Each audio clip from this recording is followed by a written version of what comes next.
Maar wanneer die Here by jou deur kom klop om jou op 'n spesifieke terrein in jou lewe te seën, dan moet ek en jy voorbereid wees. Ons moet reg in ons gees wees. Ons moet weet, ons is 'n kandidaat wat deur die Here geseën kan word. Dawid het nooit geweet die dag, toe die profeet Samuel daar by hulle huis opdaag, dat hy daai dag as die toekomstige koning van Israel gesalf gaan word nie.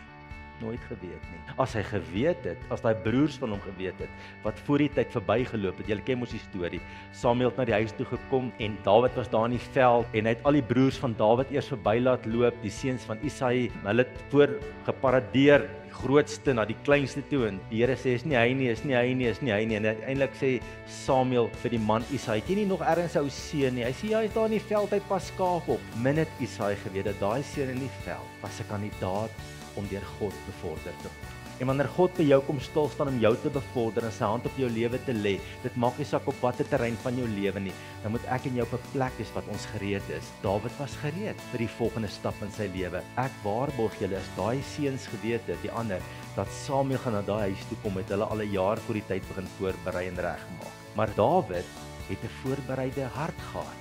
Hy het 'n voorbereide lewe gehad. En toe God besluit van ek wil 'n man uitlig om die volgende koning van Israel te wees, het hy sy hand op daai jong man kom lê.